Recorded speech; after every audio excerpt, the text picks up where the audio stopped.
കോടതി വരാന്തയിലെ കാർ നിർത്തിയ ശേഷം നില പതുക്കെ പുറത്തേക്കിറങ്ങി. കറുത്ത നിറത്തിലുള്ള പ്ലെയിൻ ഷിഫോൺ സാരി ധരിച്ചിരിക്കുന്നു. അധിക ചമയങ്ങളൊന്നുമില്ല. കാതിൽ ചെറിയ കമ്മലും കയ്യിൽ ഒരു സാധാരണ വാച്ചും മാത്രം. എന്നാൽ അവളുടെ മുഖത്തെ ഗൗരവം ഏത് അലങ്കാരത്തെക്കാളും ശക്തമായി എന്തൊക്കെയോ പറയുന്നുണ്ടായിരുന്നു. വരാന്തയുടെ നീളത്തിൽ പതിഞ്ഞിരുന്ന മങ്ങിയ പ്രകാശം അവളുടെ മുഖത്തെ കൂടുതൽ കടുപ്പമാർന്നതാക്കി. കോടതിയുടെ തിരക്കിനിടയിൽ ആളുകൾ വന്നു പോകുമ്പോഴും നിലയുടെ മനസ്സ് ചരട് മുറിഞ്ഞ പട്ടം കണക്കെ ദിശ മാറി സഞ്ചരിച്ചു. 4 വയസ്സുകാരി മകളുടെ കൈ ഉറച്ചു പിടിച്ചുകൊണ്ട് അവൾ മുന്നോട്ട് നടന്നു. കുഞ്ഞിൻ്റെ കണ്ണുകൾ ചുറ്റുമുള്ള വലിയ കെട്ടിടത്തെയും തിരക്കിനെയും കൗതുകത്തോടെ നിരീക്ഷിക്കുമ്പോൾ നിലയുടെ കണ്ണുകളിൽ മറ്റൊരു തരം നിശബ്ദ പോരാട്ടം തെളിഞ്ഞിരുന്നു. ഓരോ ചുവടും അവൾക്കൊരു തീരുമാനത്തിൻ്റെ ഭാരം വഹിക്കുന്നത് പോലെ തോന്നി. മുന്നോട്ട് നടക്കുന്നതിനിടയിൽ അവളുടെ കണ്ണുകൾ ഒരാളിൽ എത്തി നിന്നു.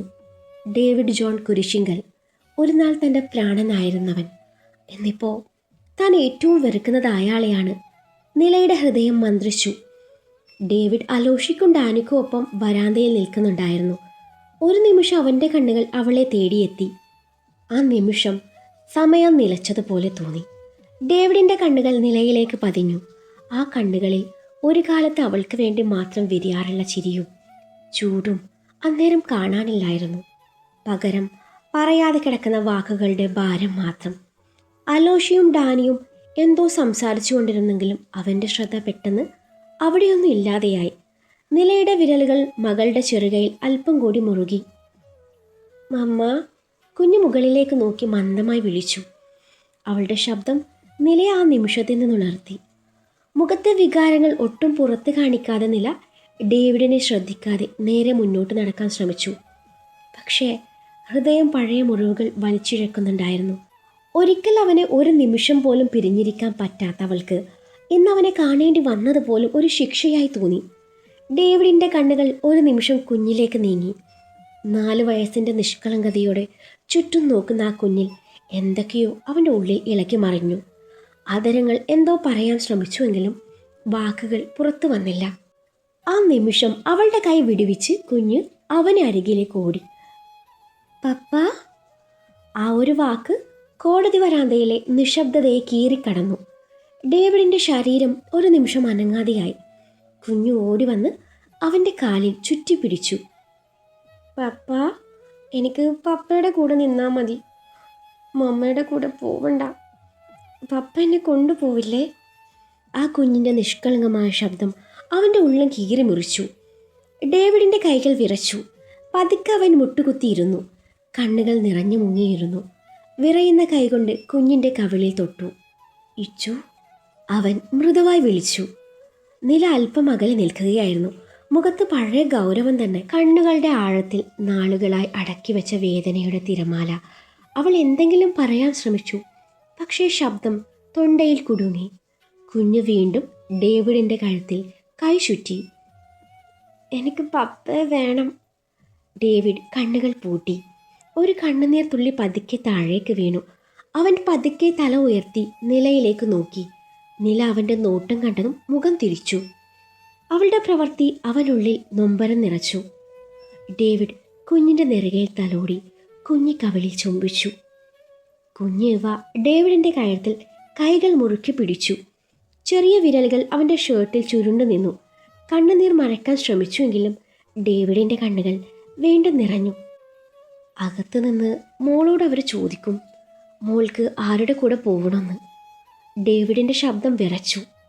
അവൻ ചെറുതായി പുഞ്ചിരിക്കാൻ ശ്രമിച്ചു. മോൾ എന്ത് പറയും? കുഞ്ഞു ഒരു നിമിഷം അവൻ്റെ മുഖത്തേക്ക് നോക്കി. ആ 4 വയസ്സിൻ്റെ നിഷ്കളങ്കത. ആ കണ്ണുകളിൽ ആശയക്കുഴപ്പവും പേടിയും നിറഞ്ഞിരുന്നു. കുഞ്ഞ് താഴേക്ക് നോക്കി. ചെറിയ വിരലുകൾ ഡേവിഡിൻ്റെ താടിയിൽ തട്ടി. പിന്നെ പതുക്കെ പറഞ്ഞു, എനിക്ക് മമ്മയും വേണം, പപ്പയും വേണം. ആ വാക്കുകൾ കോടതി വരാന്തയിൽ വീണ്ടും ഒരു നിശബ്ദത പടർത്തി. ഡേവിഡ് തല കുനിച്ചു. നെഞ്ചിനുള്ളിൽ എന്തോ തകർന്നു പോകുന്ന പോലെ. അത് കേട്ട് അല്പം അകലെ നിന്നിരുന്ന നിലയുടെ വിരലുകൾ സാരിയുടെ തുമ്പ് മുറുകെ പിടിച്ചു. അവൾ മുഖം തിരിച്ചു നിന്നിരുന്നുവെങ്കിലും കണ്ണുനീർ മറയ്ക്കാൻ കഴിഞ്ഞില്ല. നാളുകളായി കരുത്തോടെ പിടിച്ചു നിന്ന അവളുടെ മനസ്സ് ആ ഒരു നിമിഷം ഇടറിപ്പോയിരുന്നു. കുഞ്ഞ് വീണ്ടും പറഞ്ഞു, പപ്പയും അമ്മയും വഴക്കിടണ്ട, ഞാൻ 2 പേരുടെയും കൂടെ വരാം. ഡേവിഡ് അതരം കടിച്ചു. മറുപടി പറയാൻ വാക്കുകൾ കിട്ടിയില്ല. അപ്പോഴേക്കും കോടതി മുറിയുടെ വാതിൽ തുറന്നു. ഡേവിഡ്, വെണ്ണില, ഒരു ഉദ്യോഗസ്ഥന്റെ ശബ്ദം വരാന്തയിൽ മുഴങ്ങി.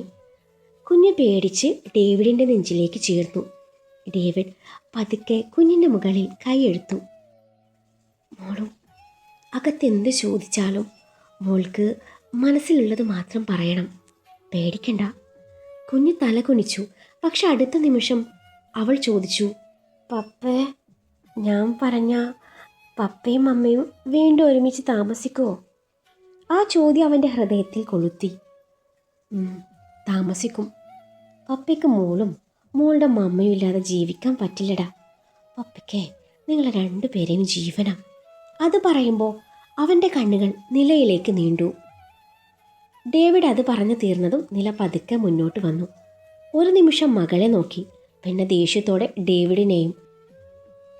ഒരു വാക്ക് പോലും പറയാതെ അവൾ കുഞ്ഞുമായി കോടതി മുറിക്കകത്തേക്ക് നടന്നു. കോടതി മുറിയുടെ വാതിൽ പതുക്കെ അടഞ്ഞു. പുറത്തു നിന്ന ഡേവിഡ് ഒരു നിമിഷം അവിടെ തന്നെ നിശ്ചലമായി നിന്നു. മകളുടെ ചെറിയ കൈകൾ ഇപ്പോഴും തൻ്റെ കഴുത്തിൽ മുറുകെ ചുറ്റിയിരിക്കുന്നത് പോലെ അവന് തോന്നി. പപ്പയ്ക്ക് നിങ്ങളെ 2 പേരെയും ജീവനാ എന്ന് ഡേവിഡ് പറഞ്ഞ വാക്കുകൾ നിലയുടെ ഉള്ളിൽ വീണ്ടും മുഴങ്ങുകയായിരുന്നു. നില മകളുടെ കൈ മുറുകെ പിടിച്ച് മുന്നോട്ട് നടന്നു. പക്ഷെ അവളുടെ മനസ്സ് പിന്നിലായിരുന്നു. 1 വർഷം മുൻപ് എല്ലാം തകർന്നു പോയ ആ ദിവസങ്ങളിലേക്കും ഒരിക്കൽ അവളെ ചിരിപ്പിച്ചിരുന്ന ആ മനുഷ്യനിലേക്കും. കുഞ്ഞിടയ്ക്കിടെ പിന്നിലേക്ക് തിരിഞ്ഞു നോക്കി. മമ്മ, പപ്പ വരില്ലേ? അവൾ മന്ദമായി ചോദിച്ചു. നില തൻ്റെ നടത്തം ഒരു നിമിഷം നിർത്തി. വരും മോളെ, ശബ്ദം തകരാതിരിക്കാൻ ശ്രമിച്ചുകൊണ്ട് അവൾ പറഞ്ഞു. അവർ ജഡ്ജിയുടെ മുന്നിലെത്തുമ്പോൾ കോടതി മുറിയിലെ അന്തരീക്ഷം വീണ്ടും നിശബ്ദമായി. ജഡ്ജി കുഞ്ഞിനെ നോക്കി. മുഖത്ത് ചെറിയൊരു മൃദുത്വം തെളിഞ്ഞു. മോളുടെ പേരെന്താ? അദ്ദേഹം പതുക്കെ ചോദിച്ചു. ഇച്ചൂന്നാ പപ്പയും അമ്മയും വിളിക്കുന്നേ, കുഞ്ഞു നിലയുടെ പിന്നിൽ ഒളിച്ചുകൊണ്ട് പറഞ്ഞു. ജഡ്ജി ചെറുതായി പുഞ്ചിരിച്ചു. മോളെ, മോക്ക് മമ്മയുടെ കൂടെയാണോ താമസിക്കേണ്ടേ അതോ പപ്പയുടെ കൂടെയോ? കോടതി മുറി വീണ്ടും നിശബ്ദമായി. ഡേവിഡ് ശ്വാസം പിടിച്ചു നിന്നു. നിലയുടെ വിരലുകൾ വീണ്ടും വിറച്ചു. ഒരു നിമിഷം 2 പേരെയും നോക്കി. പിന്നെ വളരെ പതുക്കെ മുന്നോട്ട് നടന്നു. അവൾ നിർത്തി. ചെറിയ കണ്ണുകൾ നിറഞ്ഞു. എനിക്ക് പപ്പയും വേണം, മമ്മയും, 2 പേരെയും വേണം. ഒരു നിമിഷം കോടതി മുറിയിൽ ആരും ഒന്നും പറഞ്ഞില്ല. പിന്നെ ചേർത്ത് പറഞ്ഞു. ഞാനിനി നല്ല കുട്ടിയാവാം. മമ്മ, നിങ്ങളിനി വഴക്കിടല്ലേ. പപ്പ വീട്ടിലേക്ക് വരട്ടെ. ആ നിമിഷം ഡേവിഡിന് തൻ്റെ കണ്ണുനീർ അടക്കാനായില്ല. കോടതി മുറിയിലെ നിശബ്ദത വീണ്ടും കനത്തു. ഇവയുടെ ചെറിയ വാക്കുകൾ ഇപ്പോഴും വായുവിൽ തങ്ങി നിൽക്കുന്നത് പോലെ. ഡേവിഡ് തല താഴ്ത്തി നിന്നു. കണ്ണുനീർ മറയ്ക്കാൻ ശ്രമിച്ചുവെങ്കിലും വിരലുകൾ വിറച്ചുപോയി. ഒരു നിമിഷം അവൻ്റെ കണ്ണുകൾ നിലയിലേക്ക് നീങ്ങി. അവളുടെ തീരുമാനം മാറുമോ എന്ന അവസാന പ്രതീക്ഷ പോലെ.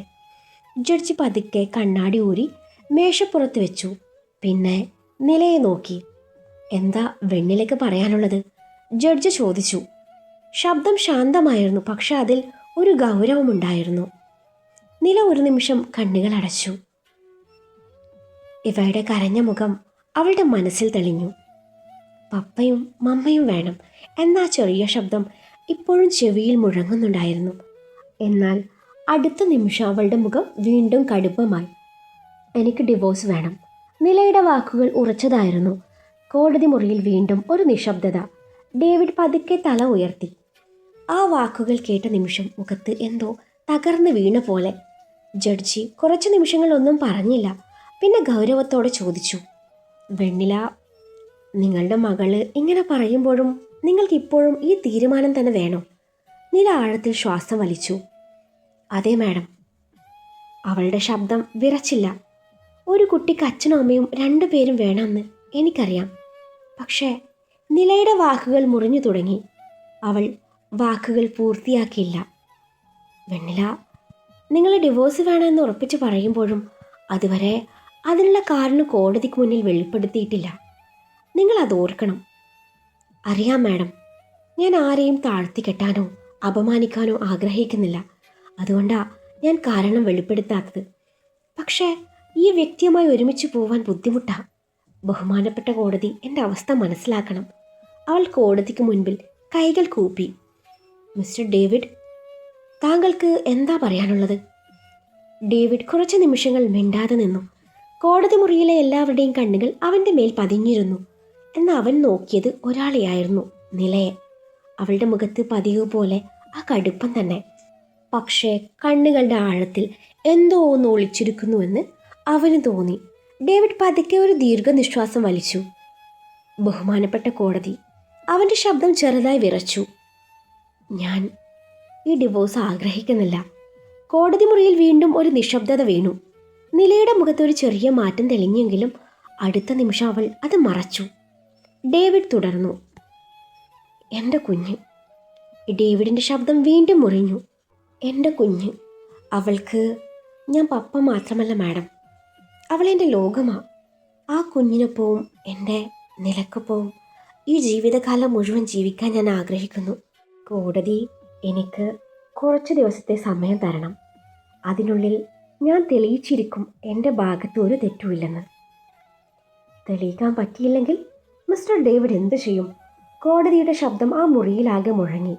ഡേവിഡ് ഒരു നിമിഷം കണ്ണുകൾ അടച്ചു. ശേഷം പതുക്കെ എഴുന്നേറ്റ് നിന്നു. എനിക്ക് തെളിയിക്കാൻ പറ്റിയില്ലെങ്കിൽ നിലയുടെ ജീവിതത്തിൽ നിന്ന് ഞാൻ സ്വമേധയെ മാറി നിൽക്കും, യുവർ ഓണർ. പക്ഷേ അതിനു മുൻപ് ഞാൻ അവരെ സ്നേഹിച്ചതെല്ലാം സത്യമായിരുന്നെന്ന് കോടതി വിശ്വസിക്കണം. അവൻ്റെ ശബ്ദം ഇടറിയിരുന്നു. പിന്നിലെ ബെഞ്ചിലിരുന്ന നിലയുടെ കണ്ണുകൾ എന്തിനെന്നറിയാതെ നിറഞ്ഞു. അവൾ കുഞ്ഞിനെ നെഞ്ചോട് കൂടുതൽ ചേർത്ത് പിടിച്ചു. ഡേവിഡ് വീണ്ടും കോടതിയെ നോക്കി. ഒരു ഭർത്താവായിട്ടോ ഒരു അച്ഛനായിട്ടോ ഞാൻ ചിലപ്പോൾ പരാജയപ്പെട്ടിട്ടുണ്ടാവാം. പക്ഷേ ഞാൻ ചതിച്ചിട്ടില്ല, യുവർ ഓണർ. അവരെ എനിക്ക് നഷ്ടപ്പെടുമെന്ന ഭയം കൊണ്ടാണ് ഇന്ന് ഞാൻ ഇവിടെ നിൽക്കുന്നത്.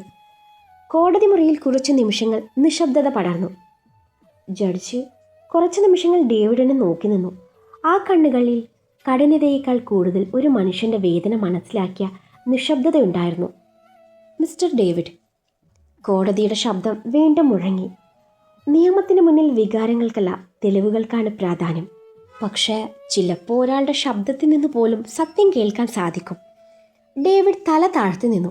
നിലയുടെ കണ്ണുകൾ അവനിൽ നിന്ന് മാറിയില്ല. കോടതി നിങ്ങൾക്ക് സമയം അനുവദിച്ചിരിക്കുന്നു. പക്ഷെ ഓർക്കണം, ഈ സമയം ഒരു ഭർത്താവിന് വേണ്ടി മാത്രമല്ല, ഒരു കുഞ്ഞിൻ്റെ ഭാവിക്ക് വേണ്ടി കൂടിയാണ്. ആ വാക്കുകൾ കേട്ട നിമിഷം ഡേവിഡിൻ്റെ കണ്ണുകൾ നിറഞ്ഞു. അവൻ പതുക്കെ കണ്ണുകൾ അടച്ചു. ആശ്വാസം പോലെ ഒരു ശ്വാസം പുറത്തു വന്നു. പിന്നിലിരുന്ന നിലയുടെ കണ്ണുകൾ അറിയാതെ നിറഞ്ഞു. അവളുടെ വിരലുകൾ കുഞ്ഞിൻ്റെ തലയിൽ പതുക്കെ സ്നേഹത്തോടെ തഴുകി.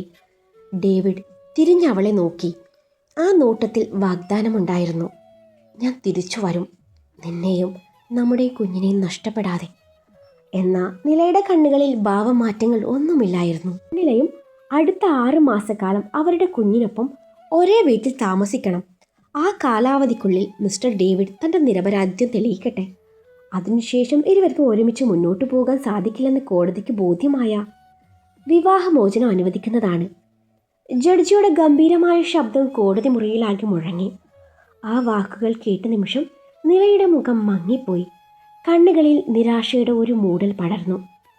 അവൾ പതിയെ തല കുനിച്ചു. എന്നാൽ മറുവശത്ത് നിന്ന ഡേവിഡിൻ്റെ മുഖം സന്തോഷം കൊണ്ട് തിളങ്ങി. നഷ്ടപ്പെട്ടു പോയ ജീവിതം വീണ്ടും തൻ്റെ കൈകളിലേക്ക് തിരികെ വന്നതുപോലെ അവൻ്റെ കണ്ണുകളിൽ ഒരു പ്രതീക്ഷ മിന്നി. ഒരു നിമിഷം പോലും വൈകാതെ അവൻ നിലയെ നോക്കി. പക്ഷെ അവൾ അവൻ്റെ കണ്ണുകളിലേക്ക് നോക്കാൻ പോലും തയ്യാറായില്ല. കുഞ്ഞിനെ നെഞ്ചോട് കൂടുതൽ ചേർത്ത് പിടിച്ചുകൊണ്ട് അവൾ നിശബ്ദമായി നിന്നു. എനിക്ക് ഇയാളുടെ വീട്ടിൽ താമസിക്കാൻ പറ്റില്ല. നിലയുടെ വാക്കുകൾ കേട്ടതും ജഡ്ജി കണ്ണടയ്ക്ക് മുകളിലൂടെ അവളെ ഒന്ന് നോക്കി. അങ്ങനെയെങ്കിൽ വെണ്ണില ഇപ്പം താമസിക്കുന്ന വീട്ടിൽ ഡേവിഡ് വന്ന് താമസിക്കട്ടെ. അത് പിന്നെ എന്താണ് വെണ്ണില, താമസിക്കാൻ വീടില്ലേ? വീടല്ല മാഡം, ഫ്ലാറ്റാ. ആ, ഫ്ലാറ്റെങ്കിൽ ഫ്ലാറ്റ്. മിസ്റ്റർ ഡേവിഡ്, അവിടെ താമസിക്കാൻ താങ്കൾക്ക് എന്തെങ്കിലും ബുദ്ധിമുട്ടുണ്ടോ? ഡേവിഡ് ശാന്തമായി പറഞ്ഞു. ഇല്ല മാഡം. ഡേവിഡിൻ്റെ മറുപടി കേട്ട് നില അവനെ തുറിച്ചു നോക്കി. അതെ, താമസിക്കുന്നതൊക്കെയും കൊള്ളാം, പക്ഷേ എൻ്റെ മുറിയിൽ കയറാൻ പറ്റില്ല. ജഡ്ജിന് നേരെ തിരിഞ്ഞു പറഞ്ഞെങ്കിലും നിലയുടെ ഓരോ വാക്കും ഡേവിഡിനുള്ള മുന്നറിയിപ്പായിരുന്നു. വേണ്ട, അവിടെ വേറെയും മുറികളില്ലേ, അതിലൊരെണ്ണം ഡേവിഡ് എടുത്തോളൂ. ജഡ്ജ് ഉള്ളിൽ വിരിഞ്ഞ ചിരി കടിച്ചമർത്തി പുറമെ ഗൗരവം വരുത്തിക്കൊണ്ട് പറഞ്ഞു. ഡേവിഡ് ചെറിയൊരു പുഞ്ചിരിയോടെ നിലയെ നോക്കി. അയ്യോ, ഞാൻ ആരുടെയും റൂമിലേക്ക് കയറി ശല്യം ചെയ്യാൻ പോകുന്നില്ല, പേടിക്കണ്ട. എനിക്ക് പേടിയൊന്നുമില്ല, ഒരു മുൻകരുതലായി പറഞ്ഞതാ. നില കണ്ണു ചുരുട്ടി പറഞ്ഞതും അവൻ്റെ ചിരി കുറച്ചുകൂടി വിരിഞ്ഞു. പക്ഷേ വീട്ടിലടിക്കള ഉപയോഗിക്കാൻ പറ്റില്ല. നില അതുകൂടി ചേർത്തതും ഡേവിഡ് കൺപൊക്കി അവളെ നോക്കി. അപ്പോൾ ഞാൻ വിശന്നിരിക്കണമെന്നാണോ? അവനത് ചോദിച്ചതും നില ചുണ്ടൊന്ന് കോർത്തു. അതൊന്നും എന്നെ ബാധിക്കുന്ന കാര്യമല്ല. അപ്പോൾ എനിക്ക് ഫ്രിഡ്ജിൽ നിന്ന് ഒരു കുപ്പി വെള്ളം എടുക്കാനുള്ള സ്വാതന്ത്ര്യം പോലും അവിടെ ഉണ്ടാവില്ലേ? ഡേവിഡ് അറിയാതെ ചോദിച്ചു പോയി. ഇല്ല, നില കടുപ്പിച്ചു പറഞ്ഞു. രണ്ടിൻ്റെയും സംസാരം കേട്ട് ജഡ്ജ് ഇരുവരെയും മാറി മാറി നോക്കി തല കുലുക്കി. കോടതിയിലാണ് നിൽക്കുന്നത്, രണ്ടുപേരും അത് മറക്കണ്ട. സോറി മാഡം, ഇരുവരും കോടതിയെ നോക്കിക്കൊണ്ട് പറഞ്ഞു. ആ, ഒരുമിച്ച് താമസിക്കുന്നതൊക്കെയും കൊള്ളാം, പക്ഷേ ഒരാൾ മറ്റൊരാൾക്ക് ബുദ്ധിമുട്ടുണ്ടാക്കാത്ത തരത്തിലായിരിക്കണം ഇരുവരും ആ വീട്ടിൽ താമസിക്കേണ്ടത്. അതിന് ഞാൻ ചില റൂളുകൾ വെക്കാനാ പോകുന്നത്. ജഡ്ജ് ഫയൽ അടച്ചുകൊണ്ട് ഇരുവരെയും ഗൗരവത്തോടെ നോക്കി. നില കൈകെട്ടി നിൽക്കുമ്പോൾ ഡേവിഡ് ഒരു ദീർഘനിശ്വാസം വിട്ടു. ഒന്നാമത്തെ കാര്യം, ജഡ്ജിൻ്റെ ശബ്ദം വീണ്ടും കോടതിയിൽ മുഴങ്ങി. വീട്ടിൽ അനാവശ്യ വഴക്കുകളോ ശല്യങ്ങളോ പാടില്ല, പ്രത്യേകിച്ച് കുഞ്ഞിൻ്റെ മുന്നിൽ വച്ച്. കുഞ്ഞിൻ്റെ കാര്യത്തിൽ രണ്ടു പേർക്കും തുല്യ ഉത്തരവാദിത്വവും അവകാശവുമായിരിക്കും. മാഡം, ആദ്യം ശല്യം തുടങ്ങുന്നതേ ഇവളായിരിക്കും. ഡേവിഡ് പതുങ്ങി പറഞ്ഞതും നീല ഉടനെ അവനെ തുറിച്ചു നോക്കി. ഡേവിഡ്. ജഡ്ജ് കണ്ണട താഴ്ത്തി നോക്കിയതും അവനുടനെ നേരെ നിന്നു. Sorry madam. രണ്ടാമത്തെ കാര്യം, വെണ്ണിലയുടെ സ്വകാര്യത മാനിക്കണം. അത് കേട്ടതും നില ചെറുതായി വിജയഭാവത്തിൽ ഡേവിഡിനെ നോക്കി. അതുപോലെ ജഡ്ജ് നിലയിലേക്കും തിരിഞ്ഞു. അതുപോലെ ഡേവിഡിനും ആ വീട്ടിൽ താമസിക്കാനുള്ള അടിസ്ഥാന സ്വാതന്ത്ര്യം ഉണ്ടാകും. വെള്ളം കുടിക്കാനോ ഭക്ഷണം കഴിക്കാനോ അനുമതി ചോദിക്കേണ്ട അവസ്ഥ വരരുത്. ഡേവിഡ് ചെറുചിരിയോടെ നിലയെ നോക്കി. കേട്ടോ, കോടതി പറഞ്ഞതാ. ഞാൻ കേട്ടു.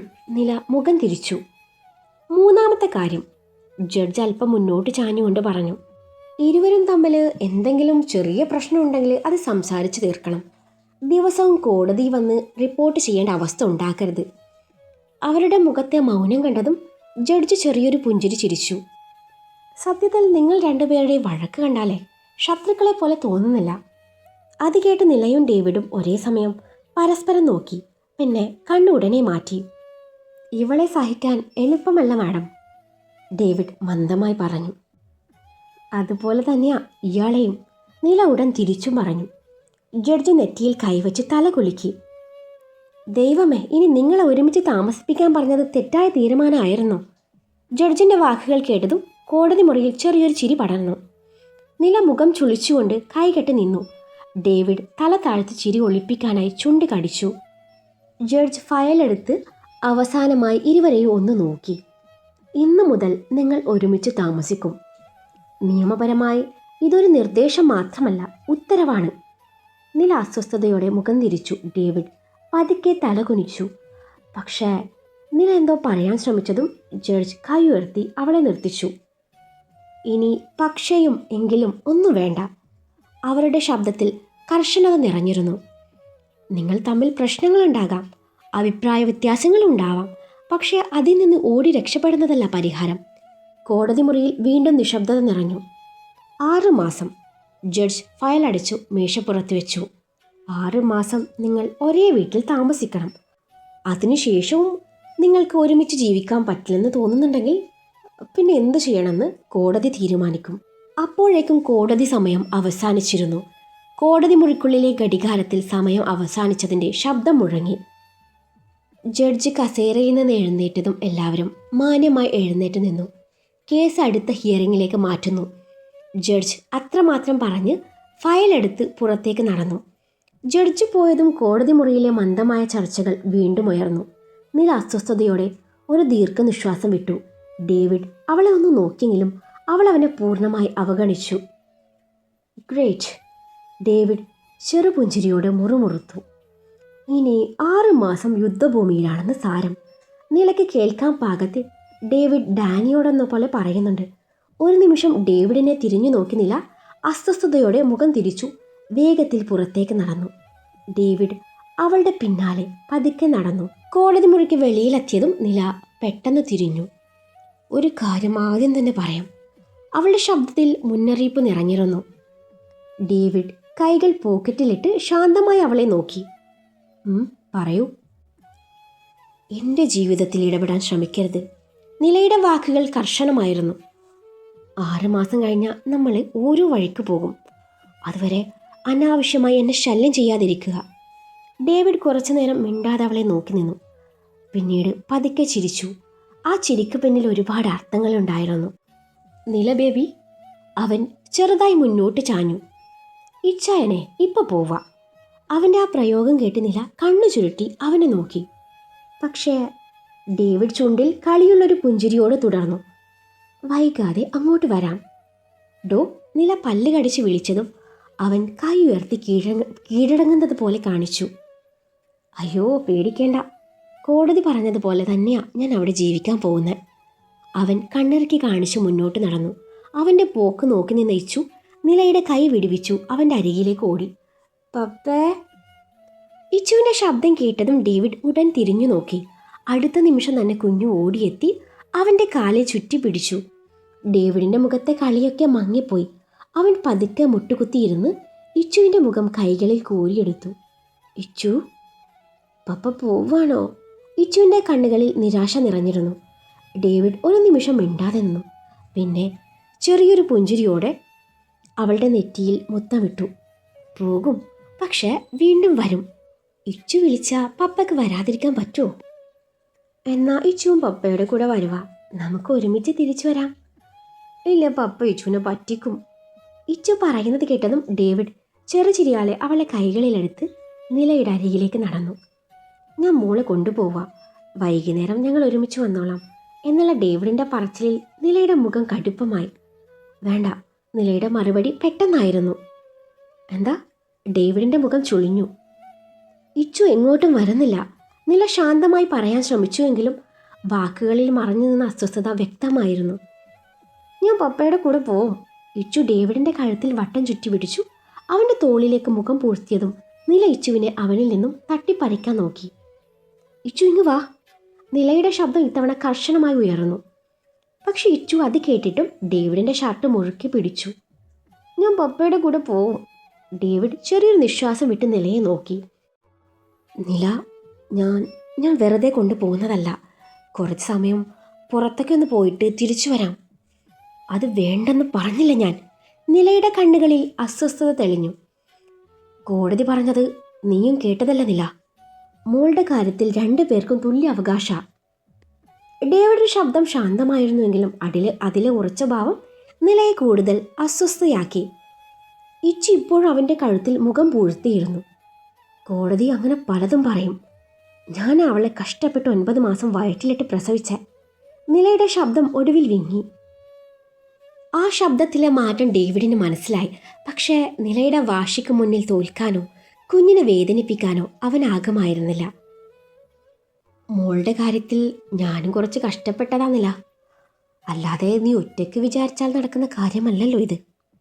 ഡേവിഡ് അത് പറയുമ്പോൾ അവനിൽ ആ പഴയ കുറുമ്പ് നിറയുന്നത് നില കാണുകയായിരുന്നു. എന്തോ ആ കാഴ്ച അവളെ അസ്വസ്ഥയാക്കി. അവൾ മുഖം തിരിച്ചു കളഞ്ഞു. നില, നമ്മൾ തമ്മിൽ എന്തൊക്കെ പ്രശ്നങ്ങൾ ഉണ്ടായാലും മോൾക്കൊരിക്കലും തോന്നരുത് അവൾക്ക് പപ്പയും അമ്മയും നഷ്ടമായെന്ന്. അതുകൊണ്ട് ഞാനിപ്പോൾ മോളെ കൊണ്ടുപോവുക. അത്രയും പറഞ്ഞ് ഡേവിഡ് കുഞ്ഞുമായി മുന്നോട്ട് നടന്നതും നില നിറഞ്ഞ മിഴികളോടെ ആ പോക്ക് നോക്കി നിന്നു. തൻ്റെ കുഞ്ഞും തനിക്ക് നഷ്ടമാവുമോ എന്ന തോന്നലിൽ നിലയുടെ ഉള്ളം വിങ്ങി. ഇച്ചുവിനെയും തോളിലിട്ട് മുന്നോട്ട് നടക്കുന്ന ഡേവിഡിൻ്റെ ഹൃദയവും കല്ലായിരുന്നില്ല. ഓരോ ചുവടും മുന്നോട്ട് വെക്കുമ്പോഴും പിന്നി നിൽക്കുന്ന നിലയുടെ മൗന കരച്ചിൽ അവൻ്റെ നെഞ്ചിൽ മുറിവായി പതിഞ്ഞു. പിന്നിലേക്ക് തിരിഞ്ഞു നോക്കാൻ പോലും ഭയമായി. കാരണം തിരിഞ്ഞ തൻ്റെ തീരുമാനങ്ങളെല്ലാം ദുർബലമാകുമെന്ന് അവൻ അറിയാമായിരുന്നു. അവിടെ നില കണ്ണുനീർ തുടച്ചു മാറ്റിക്കൊണ്ട് തിരിഞ്ഞു നടക്കുമ്പോൾ മനസ്സിൽ ഒരു പ്രാർത്ഥന മാത്രമാണ് ആവർത്തിച്ചത്. എൻ്റെ കുഞ്ഞിനെ മാത്രം എന്നിൽ നിന്ന് അകറ്റരുതേ എന്ന്. ഡേവിയും ഇച്ചുവും ഡാനിയും കുരിശിങ്കൽ വീട്ടിലേക്കുള്ള യാത്രയിലാണ്. ഡാനിയാണ് ഡ്രൈവ് ചെയ്യുന്നത്. കാറ് മുന്നോട്ട് പോയിക്കൊണ്ടിരുന്നു. സ്റ്റിയറിങ്ങിൽ കൈകൾ ഉറപ്പിച്ച ഡാനി ശ്രദ്ധയായി ഡ്രൈവ് ചെയ്തു. സ്റ്റീരിയോയിൽ വളരെ കുറഞ്ഞ ശബ്ദത്തിൽ പഴയൊരു പാട്ട് പാടുന്നുണ്ടായിരുന്നു. ഡേവിയുടെ മടിയിലിരുന്ന് ഇച്ചു ഒരൊറ്റ നിമിഷം പോലും മിണ്ടാതിരിക്കാൻ തയ്യാറായിരുന്നില്ല. അന്നേരമാണ് ബാസ്ക്കറ്റിൽ കിടക്കുന്ന വെളുത്ത പൂച്ചക്കുട്ടി ഇച്ചുവിൻ്റെ ശ്രദ്ധയിൽപ്പെടുന്നത്. ഹായ് സ്നോവി, ഇച്ചു കൗതുകത്തോടെ പറഞ്ഞു. അത് ഇച്ചു മോൾക്ക് വേണ്ട അങ്കിൾ കൊണ്ടുവന്നതാ. ഒരിക്കൽ വീട്ടിൽ വന്നപ്പോൾ മോൾക്ക് ഈ പൂച്ചക്കുട്ടിയെ ഒരുപാട് ഇഷ്ടമായിരുന്നല്ലോ. സ്വാതി ആൻറ്റിയാ പറഞ്ഞേ അത് മോൾക്ക് തരാൻ. Thank you uncle. സ്വാതി ആൻറ്റിക്ക് ഒരു ചക്കര ഉമ്മ കൊടുക്കണം. ഓ, അത് അങ്കിളെ വീട്ടിൽ ചെന്ന് കൊടുത്തോളാം. ഡാനി ഒരു ഫ്ലോയിൽ പറഞ്ഞതും ഡേവിഡ് അവനെ വല്ലാത്ത ഭാവത്തിൽ നോക്കി. ഡാനി ഈ പൂച്ചക്കുഞ്ഞിനെയും കൊണ്ട് അങ്ങോട്ട് ചെന്നാൽ നില അവളെ വീട്ടിൽ കയറ്റില്ല. ഇവളെ മാത്രമല്ല എന്നെയും. എൻ്റെ പൊന്നിച്ചായ, നിങ്ങൾ എന്തിനെങ്കിലും ഭാര്യ ഇത്രയും പേടിക്കുന്നേ? നിങ്ങളുടെ സ്ഥാനത്തെ ഞാനായിരുന്നെങ്കിൽ ഡിവോഴ്സും വാങ്ങി പൊടി പുല്ലേ എന്നും പറഞ്ഞ് വീട്ടിലിരുന്നേനെ. ഡാനി, നിനക്കതൊന്നും പറഞ്ഞാൽ മനസ്സിലാവില്ല. എന്ത് മനസ്സിലാവില്ലെന്ന്? ശരിക്കും പറഞ്ഞാൽ ഇത് ഇത്രത്തോളം വഷളാക്കിയതേ നിങ്ങൾ തന്നെയാ. അന്ന് ആ മല്ലിയെ വീട്ടിൽ കയറ്റിയതാണ് നിങ്ങൾ ആദ്യം ചെയ്ത തെറ്റ്. ബാക്കിയൊന്നും ഞാൻ പറയുന്നില്ല. അതെ, നിങ്ങളുടെ കെട്ടുകൾക്ക് പണി കൊടുക്കാൻ തന്നെയാ സ്നോവിയെ ഞാൻ പറഞ്ഞു വിടുന്നത്. ഇവളെ കാണുന്ന പോലെയൊന്നുമല്ല. നിലയെ നിലത്തിട്ടടിക്കും. അത്രയ്ക്കും വികൃതിയാ. അതും പറഞ്ഞു ഡാനി തലകുനിച്ചു ചിരിച്ചപ്പോൾ ഡേവിഡ് ചെറുതായി ഒന്ന് ചിരിച്ചെന്ന് വരുത്തി പുറത്തേക്ക് നോക്കിയിരുന്നു. കണ്ണുകൾ റോഡിനപ്പുറമുള്ള മരങ്ങളിലായിരുന്നെങ്കിലും മനസ്സ് വർഷങ്ങൾ പിന്നിലായിരുന്നു. നില ആ ദിവസം വാശിപ്പുറത്താണെങ്കിലും വിറയ്ക്കുന്ന കൈകളോടെ അവളുടെ കഴുത്തിൽ താലി ചാർത്തിയ നിമിഷം. അന്നേരം അവളുടെ കണ്ണുകളിലുണ്ടായ അതിശയവും കോപവും പിന്നെയുണ്ടായ കുഞ്ഞു കുഞ്ഞു വഴക്കും വൈകാതെ അത് പ്രണയത്തിലേക്ക് വഴിമാറിയതും ഇരുവരും ഒരുമിച്ചുണ്ടായ ആ മനോഹരമായ ദിനരാത്രങ്ങൾ, അവരുടേത് മാത്രമായ പ്രണയ നിമിഷങ്ങൾ, പിന്നെ ഇച്ചുവിൻ്റെ വരവ്, എല്ലാം അവൻ്റെ മനസ്സിലൂടെ കടന്നുപോയി. ആ നിമിഷമാണ് ഡാനിയുടെ ഫോൺ ശബ്ദിക്കുന്നത്. ഡേവിഡ് ചിന്തകളിൽ നിന്നുണർന്നു. ഡാനി കോൾ എടുത്തു. അലോഷിയായിരുന്നു വിളിച്ചത്. അലോഷി പറഞ്ഞ കാര്യങ്ങളൊക്കെയും കേട്ടതും ഡാനിയുടെ മുഖം ചുളുങ്ങി. അവൻ കോൾ അവസാനിപ്പിച്ചു. ഡേവിഡ്ക്ക് നേരെ തിരിഞ്ഞു. ഡേവിച്ചായ, ആ മല്ലി കുറച്ചു മുൻപ് മരിച്ചെന്ന്. ഒരു നിമിഷം ഡേവിഡിൻ്റെ മുഖം കനത്തുപോയി. കണ്ണുകളിൽ നിശബ്ദമായ ഒരു പൊള്ളൽ പടർന്നു. അവൻ ഒന്ന് ഇരുന്നിടത്ത് തന്നെ തളർന്നു പോകുന്നത് പോലെ തോന്നി. നിലയുടെ തെറ്റിദ്ധാരണ മാറ്റാൻ ആകെ ഉണ്ടായിരുന്ന പ്രതീക്ഷയായിരുന്നു മല്ലി. അവൾ മരണത്തിന് കീഴടങ്ങി. ഇനി എങ്ങനെ ഞാൻ സത്യം തെളിയിക്കുന്നില്ല? ഡേവിയുടെ ഹൃദയം മന്ത്രിച്ചു. അവൻ്റെ മനസ്സ് 1 വർഷം മുന്നിലെ ആ ദിവസത്തിലേക്ക് സഞ്ചരിച്ചു. അന്നൊരു വൈകുന്നേരമായിരുന്നു. പതിവിലും നേരത്തെ ഓഫീസിൽ നിന്ന് മടങ്ങിയെത്തിയ ഡേവിഡ് പോക്കറ്റിൽ നിന്നെടുത്ത കീ ഉപയോഗിച്ച് വാതിൽ തുറന്ന് അകത്തേക്ക് കയറി. ആ ദിവസത്തെ ക്ഷീണം കഴുകിക്കളയാൻ വസ്ത്രം മാറി ഫ്രഷായ ശേഷം സ്വന്തമായി ഒരു ചൂടൻ കോഫി തയ്യാറാക്കി. കോഫി കപ്പ് കയ്യിലെടുത്ത് വീടിൻ്റെ മുൻവശത്തെ ബാൽക്കണിയിൽ നടന്നു വന്ന അവൻ അവിടെയുള്ള കസാരയിൽ ചാരിയിരുന്ന് ഫോൺ സ്ക്രോൾ ചെയ്യാൻ തുടങ്ങി. വൈകുന്നേരത്തെ തണുത്ത കാറ്റും കോഫിയുടെ ചൂടും ചേർന്നപ്പോൾ ആ നിമിഷം അവനൊരു ചെറിയ ആശ്വാസമായി തോന്നി. അപ്പോഴായിരുന്നു ഗേറ്റിന് മുന്നിൽ ഒരു കാറ് വന്ന് നിൽക്കുന്നത്. ഡേവിഡിൻ്റെ കണ്ണുകൾ അറിയാതെ അങ്ങോട്ടേക്ക് നീങ്ങി. അത് നിലയുടെ കാറായിരുന്നു. എന്നാൽ പതിവിൽ നിന്നും വ്യത്യസ്തമായി നില ഒറ്റയ്ക്കായിരുന്നില്ല. ഡ്രൈവിംഗ് സീറ്റിൽ നിന്ന് പുറത്തിറങ്ങിയ അവളുടെ പിന്നാലെ ഏകദേശം അവളുടെ പ്രായമുള്ള മറ്റൊരു യുവതിയും കാറിൽ നിന്ന് പുറത്തേക്ക് ഇറങ്ങി. ആ യുവതിയെ ആദ്യമായാണ് ഡേവിഡ് കാണുന്നത്. നില, ആരാ ഇത്? അവൻ സംശയത്തോടെ ചോദിച്ചു. ഇച്ചായ, ഇത് മല്ലി, ആ ശോഭ ഡോക്ടറുടെ ക്ലിനിക്കിൽ ജോലി ചെയ്തിരുന്ന കുട്ടിയാ. ശോഭ ഡോക്ടറെ ഒരു കാരണവുമില്ലാതെ ഇവളെ ജോലിയിൽ നിന്ന് പുറത്താക്കി. ഒരു നിമിഷം നിർത്തിയ ശേഷം നില തുടർന്നു. എനിക്കെന്തോ ഇവളെ കണ്ടപ്പോൾ വല്ലാത്ത സങ്കടം തോന്നി. അതുകൊണ്ടാ നമ്മുടെ ക്ലിനിക്കിൽ എൻ്റെ സഹായിയായി നിന്നോളാൻ പറഞ്ഞ്. ഡേവിഡ് മല്ലിയെ ഒന്ന് നോക്കിയിട്ട് വീണ്ടും നിലയെ നോക്കി. അതിന് നീ എന്തിനാ ഇവളെ ഇങ്ങോട്ട് കൊണ്ടുവന്നേ? അത് പിന്നെ ഇച്ചായ, ഇവളുടെ വീടൊക്കെ അങ്ങ് തമിഴ്നാട്ടിലാണ്. താമസിക്കാൻ വേറെ ഇടമൊന്നും ശരിയായിട്ടില്ല. അതുവരെ ഇവളിവിടെ നിന്നോട്ടെ. ഡേവിഡ് മറുപടി പറയുന്നതിന് മുൻപേ നില അവൻ്റെ കൈ പിടിച്ച് കുറച്ച് മാറി നിന്നു. നില, അത് വേണോ? അവസാനം വല്ല വള്ളിക്കേസും ആയെങ്കിലോ? ഇച്ചായ, അങ്ങനെയൊന്നും ഉണ്ടാവില്ല. ഒന്നോ രണ്ടോ ദിവസം മാത്രം. ഞാൻ ആ ശോഭ ഡോക്ടറോട് കുറേ ഡയലോഗ് അടിച്ചിട്ടാണ് ഇവളെ കൂട്ടിക്കൊണ്ട് വന്നേ. ഇപ്പോൾ ഇവളെ വഴിയിലാക്കാൻ എനിക്കാവില്ല. പ്ലീസ്, എൻ്റെ പൊന്നിച്ചായനല്ലേ. ഡേവിഡ് ഒരു ദീർഘനിശ്വാസം എടുത്തു. സമ്മതമെന്ന പോലെ അവനൊന്ന് മൂളിയെങ്കിലും മുഖത്ത് ഇപ്പോഴും ഒരു താല്പര്യക്കുറവ് വ്യക്തമായിരുന്നു. അത് മനസ്സിലാക്കിയ നില അവൻ്റെ ഇരുകവിളിലും കൈകൾ ചേർത്ത് പിടിച്ച് അധരങ്ങളിൽ മെല്ലെ ഒരു ചുംബനം നൽകി. ആ ചുംബനത്തിൽ അവൻ്റെ എതിർപ്പ് പതിയെ അലിഞ്ഞു. ഒരു ഫോൺ കോളായിരുന്നു ഡേവിഡിനെ ഓർമ്മകളിൽ നിന്നും ഉണർത്തിയത്. ഫോണെടുത്ത് സംസാരിച്ച് തീരുമ്പോഴേക്കും കാർ കുരിശിങ്കൽ വീട്ടിൻ്റെ ഗേറ്റിനുള്ളിലേക്ക് പ്രവേശിച്ചിരുന്നു. വണ്ടി നിന്നതും ഡേവിഡ് ആദ്യം ഇച്ചുവിനെടുത്ത് പുറത്തേക്കിറങ്ങി. നില പോയതിനു ശേഷം ഡേവിഡ് കുരിശിങ്കൽ വീട്ടിൽ താമസിച്ചിരുന്നില്ല. പാലമറ്റത്ത് തൻ്റെ മമ്മിക്കൊപ്പമായിരുന്നു അവൻ്റെ താമസം. അതുകൊണ്ട് തന്നെ മാസങ്ങൾക്ക് ശേഷം ആ വീട്ടിലേക്ക് വീണ്ടും കയറി വരുമ്പോൾ മനസ്സിൽ പറയാനാകാത്തൊരു ഭാരം നിറഞ്ഞിരുന്നു. അവൻ പതിയെ ചുറ്റും കണ്ടോടിച്ചു. മുറ്റവും മരങ്ങളും ചുവരുകളും എല്ലാം പഴയതുപോലെ തന്നെ ഉണ്ടായിരുന്നു. എന്നാൽ അവൻ്റെ കണ്ണുകൾ ഒടുവിൽ നിശ്ചലമായത് മുറ്റത്തിൻ്റെ ഒരു മൂലയിലുണ്ടായിരുന്ന ആ ടെക്കോമ ചെടിയിലായിരുന്നു. ജിമ്മിയെ അടക്കം ചെയ്ത ആ സ്ഥലം. ടെക്കോമയുടെ മഞ്ഞപ്പൂക്കൾ നിശബ്ദമായി മണ്ണിലേക്ക് കൊഴിഞ്ഞു വീണ് കിടക്കുകയായിരുന്നു. ആ കാഴ്ച കണ്ട നിമിഷം ഡേവിഡിൻ്റെ നെഞ്ചിനുള്ളിൽ പഴയ ഓർമ്മകൾ വീണ്ടും പതിയെ ഉണരാൻ തുടങ്ങി. ചിന്തകൾക്ക് വിരാമമിട്ട് ഡേവിഡ് ഇച്ചുവിനെ എടുത്ത് മുന്നോട്ട് നടന്നു. അപ്പോഴേക്കും ഡാനി ഡോർ തുറന്നു. മൂവരും അകത്ത് കയറി. വഴിയിൽ നിന്ന് ഭക്ഷണം പാഴ്സൽ വാങ്ങിയിരുന്നു. ഡേവിഡ് അത് തുറന്ന് ഇച്ചുവിന് വാരിക്കൊടുത്തു. കുഞ്ഞിനെ കൊഞ്ചിച്ചു സംസാരിക്കുന്നെങ്കിലും ഡേവിഡിൻ്റെ ഉള്ളിലെ സങ്കടം മറ്റാരേക്കാളും ഡാനിക്ക് മനസ്സിലാവുമായിരുന്നു. ഒന്നുകൂടെ അവരെ നോക്കിയ ഡാനി പുറത്തേക്ക് നടന്നു. ഇച്ചുവിന് ഭക്ഷണം വാരിക്കൊടുത്തു കഴിഞ്ഞു. ഡാനിയും ഡേവിഡും ഒരുമിച്ച് കഴിക്കുന്ന നേരത്ത് ഇച്ചു തൻ്റെ പൂച്ചക്കുട്ടിയുമായി പുറത്തേക്ക് കളിക്കാൻ ചെന്നു. ഇച്ചു, ഗേറ്റിന് വെളിയിൽ പോവരുതേ, ഡേവിഡ് വിളിച്ചു പറഞ്ഞു. ഇല്ല പപ്പേ, ഇച്ചു മറുപടി പറഞ്ഞു. ഇച്ചു പൂച്ചക്കുഞ്ഞുമായി കളിച്ചു നടന്നു. ഒടുവിലെത്തിയത് ടെക്കോമ മരത്തിന് കീഴിലും. ആ മരത്തിൽ ഒരു ആണി കിടക്കുന്നത് കണ്ടതും ഇച്ചു കൗതുകത്തോടെ നോക്കി. ഒടുവിൽ അവളത് വലിച്ചൂരി. ആ നിമിഷം ആ ആണി മരത്തിൽ നിന്ന് മുഴുവനായി ഊരിയിറങ്ങി.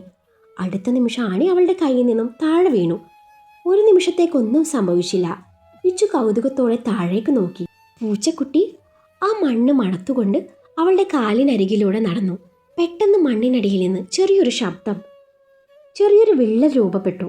ഇച്ചു പേടിച്ചില്ല, മറിച്ച് കൂടുതൽ കൗതുകത്തോടെ അവിടേക്ക് കുനിഞ്ഞു നോക്കി. അപ്പോഴേക്കും പൂച്ചക്കുട്ടി ഭയന്ന് പിന്നിലേക്ക് ചാടിക്കളഞ്ഞു. വിള്ളൽ പതിയെ വലുതായി.